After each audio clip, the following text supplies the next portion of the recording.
नमस्कार दोस्तों, मैं हूं कौशल। आप देख रहे हैं कौशल ब्लॉग। सीमांत लाभ भुगतान के संदर्भ में एसओपी जारी।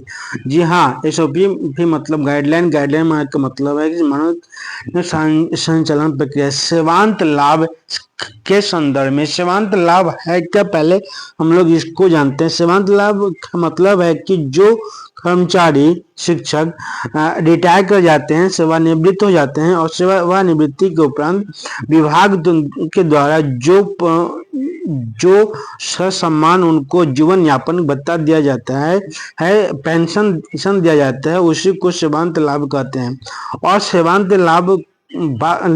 लाभ समय मिल सके, इसके संबंध में शिक्षा विभाग ने आज एसओपी जारी किया है ताकि कि सेवानिवृत्त होने वाले कर्मचारी शिक्षकों को वो पदाधिकारियों को सही समय पर उनका जो लाभ है वह मिल सके। कि इसका उद्देश्य क्या है कि इस मानक कार्य प्रणाली का उद्देश्य शिक्षा विभाग अंतर्गत अवर शिक्षा सेवा के पदाधिकारियों, सेवानिवृत्त शिक्षकों, प्रधानाध्यापकों को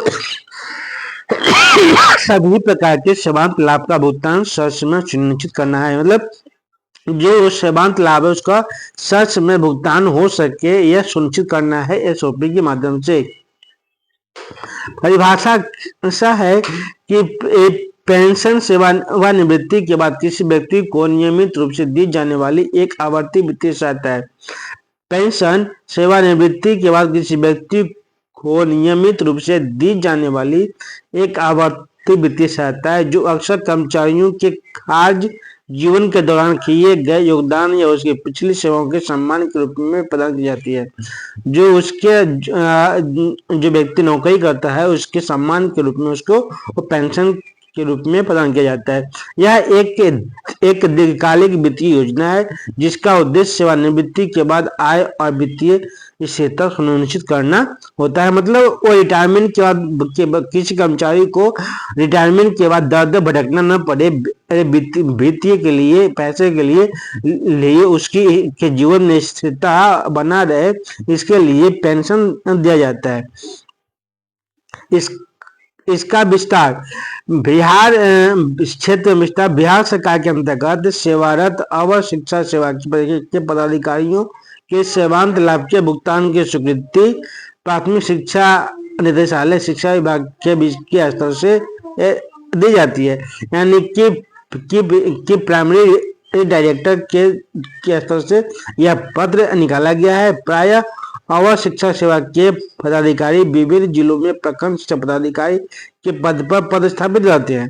इन पदाधिकारियों के सेवानिवृत्ति के उपरांत संबंधित जिला शिक्षा पदाधिकारी कार्यालय द्वारा सीमांत लाभ भुगतान तथा पेंशन उपादान रूपांतरण, अर्जित अवकाश के समतुल्य नगद राशि, जीपीएफ एवं सीआईसी के भुगतान आदि के संदर्भ में आवश्यक कार्रवाई किया जाता है। जिला शिक्षा पदाधिकारी कार्यालय द्वारा सीमांत लाभ भुगतान संबंधित प्रस्ताव निदेशालय को उपलब्ध कराने के पूर्व निम्नलिखित तथ्यों को पूर्ण जांच के उपरांत प्रस्ताव भेजा जाना होता है।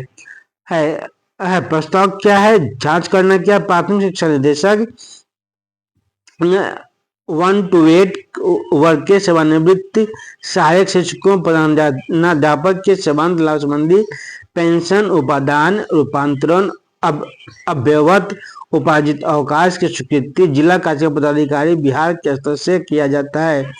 सहायक शिक्षकों, प्रधानाध्यापकों के सीमांत लाभ संबंधी प्रस्ताव प्रखंड शिक्षा पदाधिकारियों के स्तर से जिला कार्यक्रम पदाधिकारी को सच में उपलब्ध कराया जाना है। ठीक है।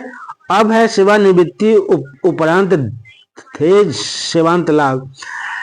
वित्त विभाग के संकल्प संख्या 3014 दिनांक 31/7/1980 में निहित प्रक्रियाओं के अनुरूप सेवानिवृत्त सरकारी सेवकों को पेंशन उपादान रूपांतरण की स्वीकृति दी जाती है। ये वित्त विभाग का संकल्प संख्या है। उसके उपरांत पेंशन उपादान रूपांतरण की नियमानुसार गणना निम्नवत किया जाएगा। पेंशन की गणना सूत्र 10 महीनों की अंतिम औसत वेतन या अंतिम मूल वेतन जो अधिक होगा, यानी कि औसत वेतन और अंतिम मूल वेतन दोनों में जो अधिक होगा उसका 50%। ग्रेजुएटी की गणना अंतिम वेतन प्लस महंगाई भत्ता इंटू कुल 6 माह का अधिकतम 66/4 रूपांतरण की गुणसूत्र पेंशन की राशि 40 गुने 8.9 गुने 12 किया जाएगा। इस प्रकार यह जांच किया जाता है। जांच के बाद वित्त विभाग बिहार पटना के परिपत्र 745 में निहित प्रक्रियाओं के अनुरूप सेवानिवृत्त इस सरकारी सेवकों को अव्यवहृत उपार्जित अवकाश के बदले समतुल्य नगद राशि के भुगतान की स्वीकृति दी जाती है। यानी कि जो ईपीएफ ईएल जमा होता है उसके बदले में नगद राशि भुगतान की स्वीकृति दी जाती है।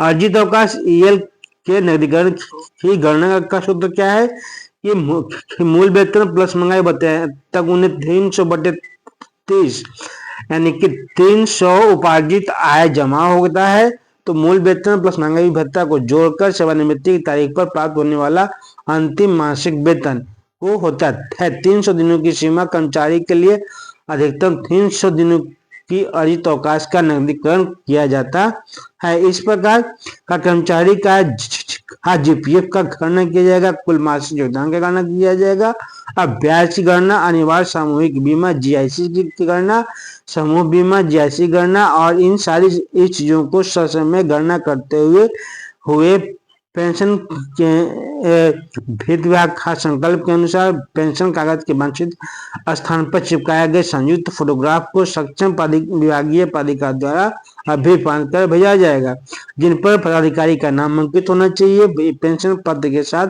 अंतिम पदस्थापन कार्यालय द्वारा निर्गत विभागीय कार्यालय बकाया रहित सहित प्रमाण पत्र एवं प्रभार रिपोर्ट संलग्न किया जाना है।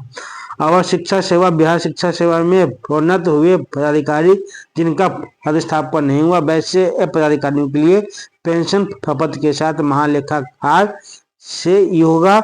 इसी तरह आगे बढ़ते हुए अन्य कोई दवा यदि लंबित हो तो उसकी सूचना दी जाए और जांच पत्रक भरते हुए ये सब चीज सेवानिवृत्ति की तिथि तक अवकाश की गणना तालिका के सत्यापन की तिथि पेंशन हेतु प्रस्ताव आरोपित की स्थिति आए, फिर अवर शिक्षा के शिक्षक सेवा पदाधिकारी के सीमांत लाभ के निष्पादन की निर्धारित अवधि यानी कि सीमांत लाभ को 45 दिनों के अंदर भुगतान करना होगा सारी प्रक्रियाओं से होते हुए।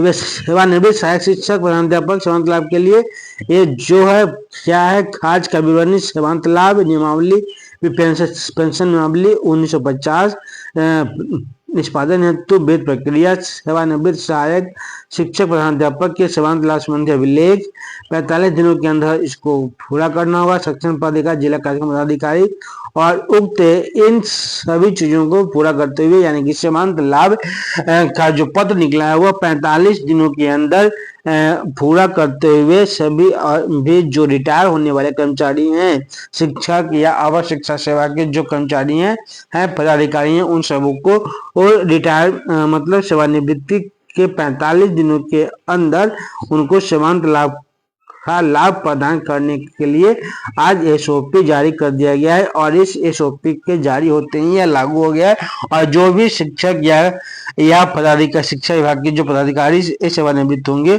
उनको 45 दिनों के अंदर पेंशन का सेवांत लाभ मिलेगा।